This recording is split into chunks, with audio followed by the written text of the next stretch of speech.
a lover of the arts, born and raised in Dayton, Ohio. Graduated from Meadowdale High School and went on to study at Sinclair Community College. A mother, a playwright, a leader within the Gem City. Give it up for our gem, Miss Tiffany, Countryman. Tiffany, thank you Yes. so much for joining me today. I appreciate your time and Thank you for efforts. having me, of You look course. fabulous today. You do too. I like your Oh, locks, girl. thank Yeah, you. they You long. too. Yes. No, really, Yes, they they have are. grown on me. So I just wanted to get started. Let's jump right into it. Okay. Are you born and raised in Dayton? I'm born and raised in Dayton. I was born at Ah, Maumee Valley Hospital, the old really? one, Yeah. before they knocked it down. Yes. I went to Dayton Public Schools. I Mm-hmm. went to Lincoln, E.J. Brown, Wilbur Yes. Wright, graduated from Meadowdale. Yes. Also attended Sinclair and Wright State. So Oh I'm my Dayton gosh. through and through I for was about to sure. say Meadowdale. Yes. Gotta shout out Did you to go to them. Meadowdale? I did not, but Oh, they which were school? good. What high school you go to? I was Fairborn. Okay, no judgment. No. And I do see that you're a devoted mother. I think I have a 10-year-old. Yes, Do I have that? 11 now. 11? Oh my Yeah, gosh, yeah, 11. congratulations. So you're a mother, do human race theater as Yes, well. yeah, I mean, you're just a busy bee. How do you yes. balance all that? Definitely my support system is a Yeah. huge help to me. When I'm working late, my Mm. mother or my sister or my brother Yeah. step in and pick her up, make sure that she gets to her extracurricular activities. If I'm working late, she'll spend the night with my mom. So Yes. if it wasn't for my support system, I'm not sure I'll be able to really, develop my career at the rate that I've Yes, been for ma'am. sure. Yes, Yeah. ma'am. You've been taking off. I would like to say my mom and I were at the screenplay. I love your mom, by the way. Okay, I love your thank mom, by the you, way. thank you. She Love her cooked for me sleep. when I was sick, That so now that's Miss Sandra right yeah, there. that's her. That's her. So we wanted to thank you for that. Yeah. And Meadowdale High School. What are hmm two things you learned during that time while you were there that you take away that you use now? Well, I was in the IB program there, Hmm. the International Baccalaureate program. I I believe did that's what see they call that. it. Yeah. Yes. So Ooh, smart. we were, pretty much trained for college. This was Hmm. before, the college training schools Yeah. really, took a root to get in Dayton. Hmm. So I learned to be responsible, to know what my priorities were. I Yes, learned ma'am. time management. Yes. I learned relationship building because in those classes, we all had the same classes. So we Yeah. would travel from class to class together. Yeah. So there were conflicts, there were happiness, there was joy, there was pain. So I definitely learned a lot about life just during those 4 years of completing that program. Oh my gosh, that Yeah. was great. And I see that you did graduate from Sinclair. So what Yes. was your exact degree? Communication studies. Communication Yes. studies. Yes. Yeah, I see how that works for you. That's close. That's amazing. So why Sinclair and not a 4-year college? Well, I got sick, so I ended Yeah. up getting a full ride to Wright State through the Wright Step program. Yes, congrats. And I was really sick and had to drop out of school. And you know how financial aid works Yes, if you don't ma'am. complete a certain amount of Yes, numbers or ma'am. whatever. So I just started working call centers here and there. So when I had my daughter, I said, okay, I need to do a little something extra. Yeah. And that's when I decided to enroll in Sinclair and complete my degree there. Ah, amazing. And you were speaking about your sickness. Do you mind if I ask what? Sure. I have Crohn's disease. Okay. It's an autoimmune disease that affects your digestive system. And I've been diagnosed since the age of 13. Okay. I've had 5 surgeries total. Wow. There was a period where I was in the hospital probably 3 or 4 times a year. Yeah. But now it's in remission. I get treatments. Yes. And, I'm feeling real good right now. Good. It's great to have you out. Glad that you're Yes. feeling better as well. That's amazing. Yes. And what drives you to help keep the arts going within the Gem City? I see you do a lot of work in Dayton. Storytelling is very imperative. Yes. Storytelling, especially for our heritage, our culture, Yes, being Black, yes, okay. African American, it is Black History Month. Okay. Storytelling is very imperative because that's how we continue to know our history, our culture, Yes, what ma'am. our family did, our direct ancestors, Absolutely. but also our celebrity ancestors, Yes. Rosa Parks, Martin Luther King, Absolutely. all of those. And for me, telling stories is what connects the audience to real life, because sometimes we can be in our little bubbles, but we don't know what's going on in other people's lives. And to be able to witness that on stage, it gives us an unbiased opportunity to really understand what the whole purview of the world is, not just our little bubble. Absolutely. And who would be your favorite storyteller right now? Ooh, that's hard. Yeah.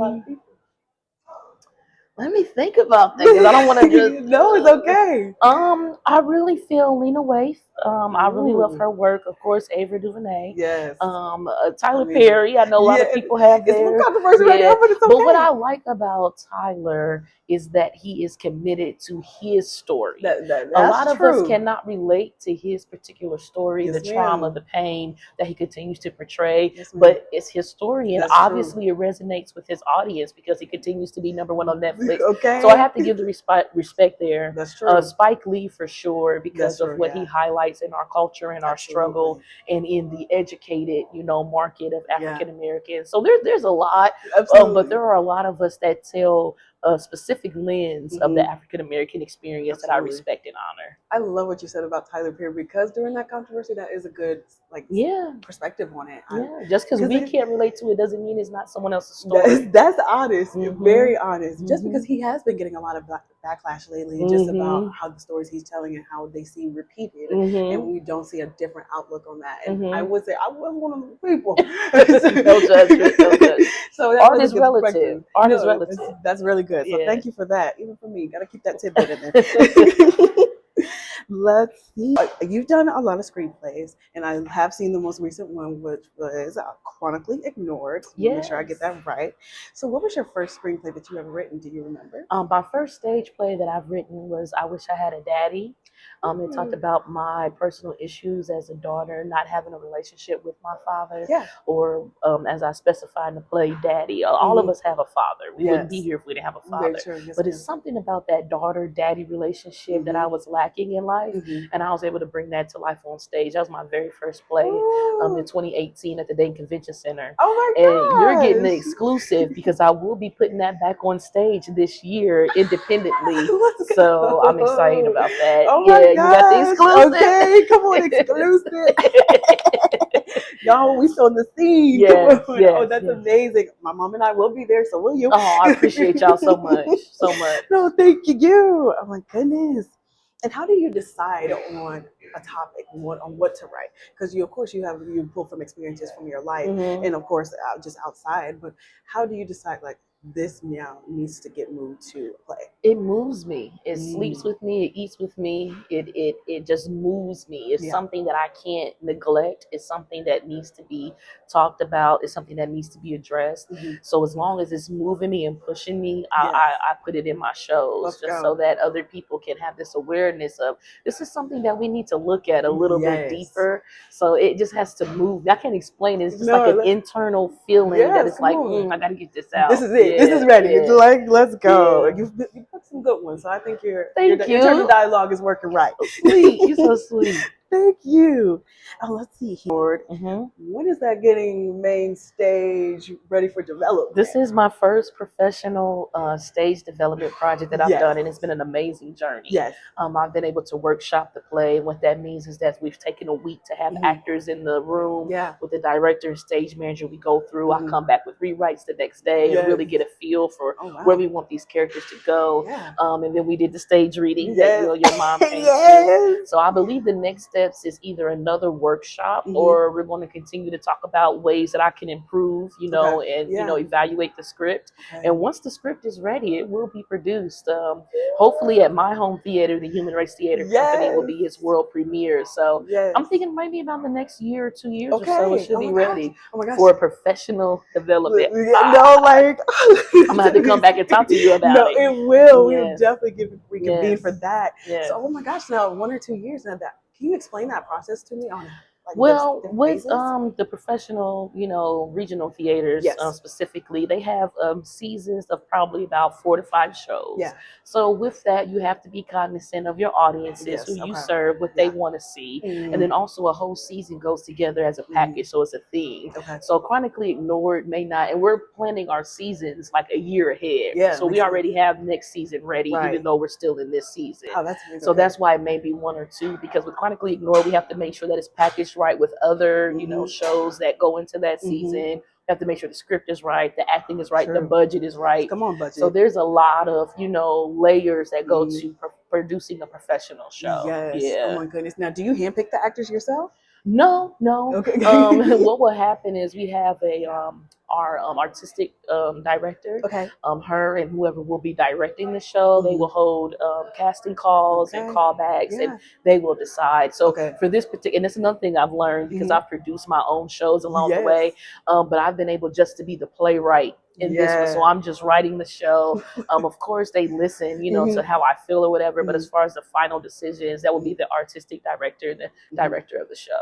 Now, how has that been different for you? Just now going from being full hands-on to Yeah. just being the writer. Honestly, it's been amazing. It's Yeah. been freeing to be able to just freely write Yeah. and not have to think about staging, the set, Yeah. the budget, because those things everybody else thinks about. Yes. So when you do a professional show, you'll have a set designer, Yeah. you have a wardrobe designer, audio. You have all these other people that do specific aspects that I'm used to taking care of. Yeah. But it's really freeing just to focus on the story that I'm trying to tell. So it's been amazing. And I can say that I identify as a playwright, as an artist first and foremost before anything else. Yeah. Although I've been blessed to do other things, a playwright is definitely what I've been called to be. Yes, come on now. I also do see with the Human Race Theater, they're doing a camp for high school students called Camp DNA. Yes. Are you going to be one of the professionals maybe teaching? Well, I'm over. So my job at the Human Race is that I'm the engagement and learning manager. So all of our engagement and learning programs I oversee. Yes. So with the camp, I'm pretty much the overseer, the developer. Yeah. And we'll have different resident artists and different artists come in to teach our campers specific, details of being in professional theater, like stage combat, movement, script analysis, things that you just need to know in theater. And then we have another resident artist that will be directing the actual show that the students will perform on the 24th of July. So I'm pretty much just, I'm in my project management bag with that one. Yeah. As you should be. That's amazing. You're so sweet. Like, let's go. No, the high school students definitely need, especially right now with the arts, like some people coming for the arts or the government coming for the arts just in general. So we need to thrive. So the fact that that program isn't even being allowed to high school students, maybe you could open it up for adults as well. We'll see. We'll see. I mean, we don't know where it's going to go. We're definitely open for sure. Yes, absolutely. Would you register? Yes, absolutely. Okay. Yes, that is where I originally wanted to be. That's always been my dream. Is always to be an actress. The whole situation. I see what you're doing. I feel you. Well, that's definitely something that's good to know that there's a desire there for an adult camp. So we'll see how it goes. Yes, ma'am. I just had to put that out there because I was like, I looked at it. I think that's that information.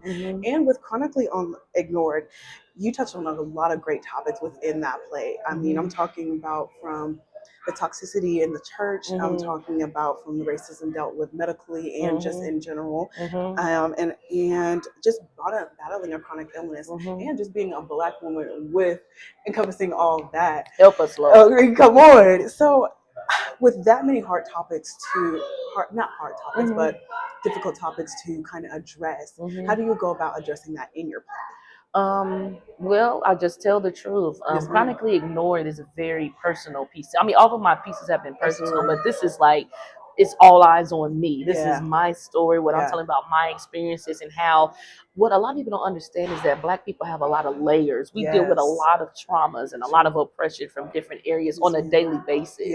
And I know you were there. Were you there for the talk back? I think you said so you can tell that a lot of people were like, wow, this is overwhelming. But this is our daily life. This is what we deal with on a daily basis. And recently going through what I call a growth spurt that happens, mid-30s as you travel to your 40s.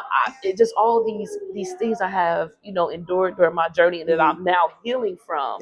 You go through the trauma, you go through the pain, and now you're healing from it. And you're able to tell someone, just to put a little bit of Bible on it. Oh, come on. We're overcome by the blood of the Lamb and the words of our testimony. If I don't put out there the things that I've been through and overcome and that God has helped me to process and get through, how can someone else be helped? So this show is more so of my personal testimony, me leaving the ministerial stage of preaching, but then embracing the artistic stage to where I still can spread the message and help people at the same time. Absolutely. It encompassed a lot of great topics. I wanted to thank you for that because people shy away. I would say shy away from those topics right now, especially during this time. So the fact that you addressed them, and even that's just a part of your story. So thank you for even telling your story. Of course, because the story needs to be told, especially with Black women dealing with chronic illness. I think you even touched on that. So I appreciate that. Thank you. And do we have any upcoming projects for the summer? For the summer, just working. We're going to do Camp DNA. Yes. Another thing that we do at the Human Race is called Playwrights Race, which I think is something you'll be interested in. Yeah. To where we have 30 creatives come in and we have a 24-hour race where we develop the show, we rehearse, and then we go out to Art in the City that happens in downtown Dayton. Yeah. And that's on August 1st this year. Ooh. And we perform those pieces. Okay. And then we're just getting ready for the next season. You know, just really just tightening things up. Exactly. While being engaged with the community as well. I also do vending events. So we're at Dayton Pride, we're at the Levitt, we're at different things, letting us know that we're here. Yes. Come and see us, come and participate, that we are the only professional regional theater here in the city. So it's a big deal. Come on, Gym City, rise up. Let's do it. So yeah, I love that you're highlighting the theater artists, because a lot of times, the singers, the rappers, even the musicians get a lot of forefront. But theater is important in the artistic world. In fact, theater was one of the first art forms in the entire world. So thank you for honoring that during Black History Month. Thank you. This is dope. Thank you so much for even being a part of this, because our interview, we just wanted to keep it light because we are bringing Tiffany back for another one. I'll be back. Anytime you ask me, you got me. Thank you. No, thank you. Sure. And thank you so much for coming out, for answering these questions. You are my second interview. Oh! So, yes. I'm helping you. This is amazing. Truly, you're just bringing me up and just up that mantle. Yes. Thank you. Yes. It's been wonderful. So thank you, Tiffany, for joining me today. It has been a wonderful time talking with you. Absolutely. And we'll be back. Bye-bye.